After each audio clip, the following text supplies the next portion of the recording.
Hello, everyone. Welcome back to English After Hours. I'm Steph. And I'm Tim. Steph, I couldn't help but notice you've been carrying that reusable water bottle everywhere this week. Is that part of a new environmental initiative? You're so observant. Yes, actually, I've been making a conscious effort to reduce my plastic waste. I read this article about ocean pollution while researching for a client, and it really opened my eyes to how much single-use plastic I was using. That's fantastic. What changes have you been making? Well, besides the water bottle, I've started bringing my own coffee cup to cafes, using cloth bags for grocery shopping, and I even bought these beeswax wraps to replace plastic wrap in my kitchen. Those are great practical steps. I have to admit, your environmental awareness has been inspiring me to think more about my own habits. Living in the city, I sometimes feel disconnected from nature and environmental issues. Really? But Chicago has that beautiful lakefront, and you're always talking about walking Max near the water. You're right. I guess I do appreciate nature more than I realized. Those walks by Lake Michigan are one of my favorite parts of living downtown. There's something so peaceful about watching the sunrise over the water with Max running on the beach. See, you have a deeper connection to the natural world than you think. And actually, urban environments face unique environmental challenges that are just as important as rural conservation. That's true. I've been noticing more about air quality lately, especially on days when I'm walking to work. Some mornings, the smog is really visible, and it makes me think about the impact of all the traffic and industry in the city. It's interesting how once you start paying attention to environmental issues, you begin seeing them everywhere, both the problems and the potential solutions. Exactly. And this awareness is actually perfect timing for today's lesson. You're absolutely right. Today, we're talking about environmental issues and nature, topics that affect all of us and that are increasingly important in global conversations. Before we explore environmental vocabulary, please remember to subscribe to English After Hours, hit that notification bell, and give us a thumbs up. And remember, we upload new English lessons every single day. Make sure you don't miss tomorrow's episode. Today, we're covering essential vocabulary for talking about environmental issues, climate change, conservation, and our relationship with the natural world. This is such a crucial topic because environmental issues affect everyone, and being able to discuss these topics helps you participate in important global conversations about our planet's future. Are you ready to learn environmental and nature English? Let's get started. Today, we're learning how to talk about environmental problems and solutions, describe natural environments, discuss climate change and conservation, and express concerns about our planet's future. This vocabulary helps you engage in meaningful conversations about sustainability. That's right. Whether you're discussing current events, sharing your environmental concerns, talking about outdoor activities, or planning eco-friendly lifestyle changes, environmental vocabulary is essential for modern communication. You'll use this vocabulary when reading news about climate change, discussing recycling and conservation, describing natural places you've visited, and talking about environmental policies and solutions. We'll learn vocabulary for different environmental issues, natural habitats and ecosystems, conservation efforts, and how to express both concerns and hope about environmental challenges. Since I experience urban environmental issues in Chicago, while Steph has more exposure to natural environments in Portland, we can explore different aspects of environmental awareness and action. Let's start by talking about environmental problems and challenges we see in our daily lives. Steph, you mentioned ocean pollution as a wake-up call for you. What specific environmental issues concern you most? Plastic pollution really shocked me when I learned about it. The article I read described these massive garbage patches in the ocean and how microplastics are now found in drinking water and even in the fish we eat. That does sound alarming. What other environmental issues worry you? Climate change is obviously the big one. I'm seeing the effects here in Portland with more extreme weather patterns, longer droughts in summer, and more intense storms in winter. The forest fire smoke has become a regular summer problem. I remember you posting photos of that orange, smoky sky last summer. It looked apocalyptic. It was. For weeks, we couldn't go outside without masks because the air quality was so dangerous. It really made me realize how vulnerable we are to environmental changes. Have you noticed other environmental changes in your area? The seasons are shifting. Spring comes earlier now than when I was a child, and we're having more unpredictable weather, sudden heat waves followed by unseasonable cold snaps. It's affecting the gardens and wildlife patterns. And what about you, Tim? What environmental challenges do you notice in Chicago? Air pollution is definitely the most obvious issue for me. On hot summer days, you can actually see the smog hanging over the city skyline. Sometimes I have to change my walking route to avoid the worst traffic areas. Does that affect your outdoor activities with Max? Sometimes, yes. On days when the air quality is really bad, I'll keep our walk shorter or stick to the lakefront where there's more wind to disperse the pollution. I've also become more aware of urban heat islands, how the concrete and asphalt make the city so much hotter than surrounding areas. My apartment gets incredibly hot in summer, despite being close to the lake. Are there any positive environmental changes you've noticed in the city? Actually, yes. Chicago has been adding more bike lanes and green spaces, and I've seen more electric buses on my commute route.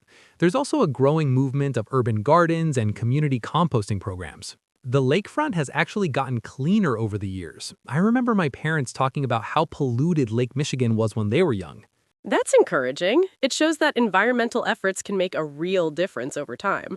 Now, let's learn essential vocabulary for environmental problems and issues. Environmental problems: pollution, climate change, global warming, deforestation, habitat loss, species extinction, overpopulation, resource depletion. Types of pollution: air pollution, water pollution, soil contamination, noise pollution, plastic pollution, chemical waste, toxic substances, greenhouse gases. Climate effects: rising temperatures, sea level rise, extreme weather, droughts, floods, hurricanes, melting glaciers, changing weather patterns. Let's practice describing environmental problems and their effects. How would you describe the wildfire situation in your area, Steph? The wildfire problem has gotten much worse in recent years due to climate change. Longer, hotter summers and reduced rainfall create perfect conditions for fires to start and spread rapidly. What are the direct effects on daily life? During fire season, we have to check air quality reports every morning. When the air quality index goes above 150, it's dangerous to exercise outdoors or spend much time outside at all. How does the community respond to these air quality emergencies? Schools cancel outdoor activities, people with respiratory conditions stay indoors, and many of us have invested in air purifiers for our homes. Local libraries and community centers become clean air shelters for people who don't have good filtration at home. That sounds like a significant disruption to normal life. It really is. And it's not just the immediate health effects. The smoke damages crops, affects tourism, and costs the economy millions of dollars in lost productivity. What about you? How would you describe urban air pollution to someone who's never experienced it? On the worst days, you can literally see a brown haze hanging over the city skyline.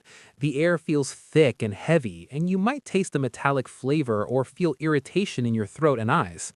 Does it vary by location within the city? Definitely. Areas near major highways or industrial zones have much worse air quality than residential neighborhoods or parks. The lakefront usually has cleaner air because of the wind patterns. You can also see the difference in buildings. Structures near busy roads get a gray film on them much faster than buildings in cleaner areas. Now let's learn vocabulary for natural environments and ecosystems.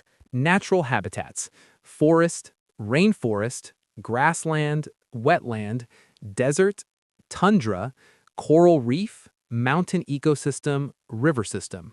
Wildlife vocabulary: biodiversity, endangered species, wildlife conservation, natural habitat, ecosystem, food chain, migration patterns, breeding grounds.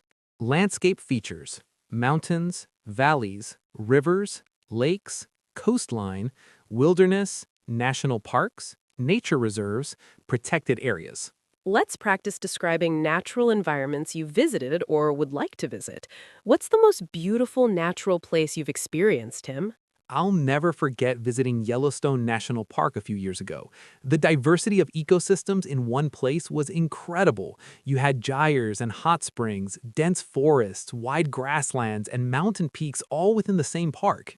That sounds like an incredible experience with pristine wilderness. It really was. Being in such an undisturbed natural environment made me realize how much we've altered the landscapes where most of us live. What about you, Steph? What natural environment has made the strongest impression on you? The Oregon coast is probably the place where I feel most connected to nature. There's something about standing on cliffs overlooking the Pacific Ocean that puts everything in perspective. What makes the coastline special for you? The power of the ocean is so humbling. You can watch waves crash against rocks that have been shaped by water for thousands of years. And the tidal pools are like miniature ecosystems with sea anemones, starfish, and crabs. Do you see environmental changes there too?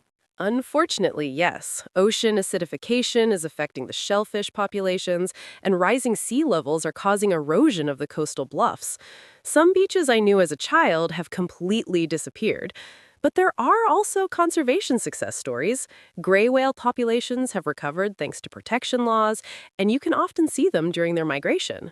It's encouraging that conservation efforts can work when we commit to them. Now let's learn vocabulary for environmental solutions and conservation efforts.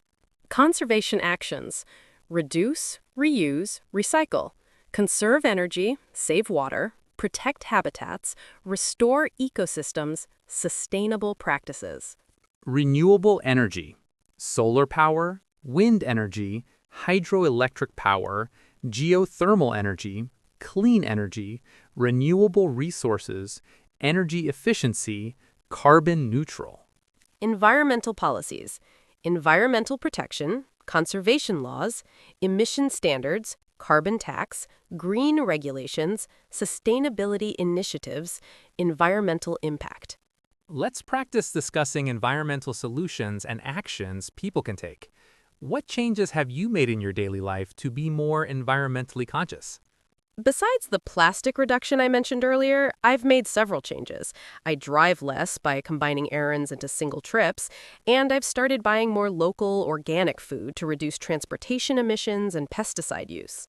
How has that affected your shopping and eating habits? I shop at farmers markets more often, which actually connects to our cultural traditions episode. It's brought back some of that community feeling my grandmother described. I've also started growing more of my own vegetables and herbs. That's a great way to combine environmental action with personal interests. Exactly. I've also switched to renewable energy for my home electricity and installed a programmable thermostat to reduce energy consumption. What about your work as a writer? Has environmental awareness influenced your professional choices? It has. I've started specializing more in environmental and sustainability topics, and I try to work with clients who have environmentally responsible business practices. What changes have you made in your urban lifestyle? Living in the city actually makes some environmental choices easier. I don't need a car for most activities, so my transportation carbon footprint is relatively small compared to suburban lifestyles. What specific actions have you taken? I've gotten much more serious about recycling and composting. Chicago has expanded its recycling program, so now we can recycle more types of plastic and paper. I also participate in the city's food waste composting program. I've switched to energy-efficient LED light bulbs, and I try to use air conditioning and heating more mindfully to reduce energy consumption. What about your work environment at the school? I've started a green classroom initiative with my students. We discuss environmental issues as part of our English practice, and we started a small recycling program for classroom materials. It's actually been great for language learning. Students are really engaged when we talk about environmental problems in their home countries and compare solutions. That's such a smart way to combine language learning with environmental education. Now let's learn how to express concerns and hope about environmental issues. Expressing concern. I'm worried about. It's concerning that. The situation is alarming. We need to take action. This is a serious problem. I'm afraid that. Expressing hope. I'm optimistic about. There are encouraging signs. Progress is being made. I believe we can. There's reason for hope. Solutions are emerging. Discussing urgency. We need to act now. Time is running out. This is urgent. We can't wait. Immediate action is required. The clock is ticking. Let's practice expressing both concerns and hopes about environmental issues. What gives you hope about environmental challenges? I'm really encouraged by how many young people are passionate about environmental issues. The youth climate movement shows that the next generation understands the urgency and is committed to finding solutions. What specific changes give you optimism? The rapid development of renewable energy technology is amazing. Solar and wind power are now cheaper than fossil fuels in many places, which means economic incentives are aligning with environmental needs. Are there other positive trends you've noticed? Cities around the world are implementing innovative solutions: green building standards, urban forests, electric public transportation, and I see more businesses adopting sustainable practices, not just for marketing, but because consumers demand it. What environmental concerns most worry you? The pace of change worries me. Climate change is happening faster than many predictions, and political action often moves much slower than scientific recommendations. I share that concern about the gap between scientific urgency and political response. What gives you hope about environmental issues? I'm encouraged by how environmental awareness has become mainstream. When I was younger, going green was considered a fringe movement, but now it's part of everyday conversation. What changes do you see in your students and community? My students from different countries all share stories about environmental initiatives in their home countries. It shows that environmental concern is truly global, not just limited to wealthy nations. I'm also hopeful about technological innovations, electric vehicles, better recycling technology, lab-grown meat alternatives. Human creativity and innovation give me confidence we can solve these problems. What environmental concerns keep you awake at night? The potential for environmental problems to increase inequality. Climate change and pollution often affect poor communities first and worst, and I worry about environmental justice. That's such an important point about the intersection of environmental and social issues. Now let's learn vocabulary for discussing environmental policies and collective action. Policy vocabulary: environmental regulations, carbon emission standards, renewable energy mandates, conservation funding, environmental impact assessments, green incentives. Collective action, grassroots movements, environmental activism, community organizing, petition campaigns, public awareness, social responsibility, global cooperation. International cooperation: climate agreements, international treaties, global initiatives, cross-border cooperation, shared responsibility, worldwide effort. Let's practice discussing what governments and communities can do about environmental challenges. What role do you think policy should play? I think policy is essential because individual actions alone aren't enough to address problems at the scale of climate change. We need regulations that make environmentally responsible choices easier and more affordable for everyone. What specific policies would you like to see?